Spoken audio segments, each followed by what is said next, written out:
Hi, நான் இப்போ உங்களுக்கு சொன்னேன் இந்த காய் என்ன மரம் நீங்கள் பார்த்து சொல்லுங்கள் பார்ப்போம். இதை பார்த்தீங்களா? இதை ஒரே ஒரு காய் தான் காய்ச்சிருக்குது. இந்த பாருங்கள், இது என்ன காய்னு உங்களுக்கு தெரியுதா? பார்த்தீங்களா?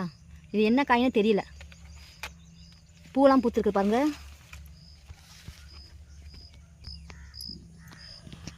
அத்திமரம் பாருங்கள், குட்டி செடி. பார்த்தீங்கன்னா தெரியும். பார்த்தீங்களா? காய் காய்ச்சிருக்குது.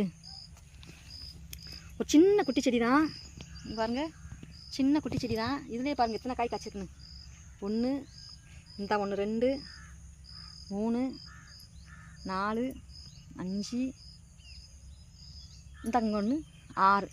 இன்னும் நிறையா காய் காய்ச்சிட்டு இருக்குது. ஆனால் செடியை பாருங்கள், ரொம்ப குட்டி செடி தான். மிஞ்சி போனால் ஒரு 1.5 அடி தான் இருக்கும். இந்த செடியோட உயரமே இவ்வளோ தான் இருக்கும். பாருங்கள் எப்படி காய்ச்சிருக்குதுன்னு பாருங்கள். பாருங்கள், பிடிச்சா ஷேர் பண்ணுங்கள். உங்கள் வீட்டில் யார் வீட்டெல்லாம் அந்த மாதிரி அத்தி மரத்தில் சின்ன செடியில் காய் காய்க்குன்னு சொல்லி சொல்லுங்கள்.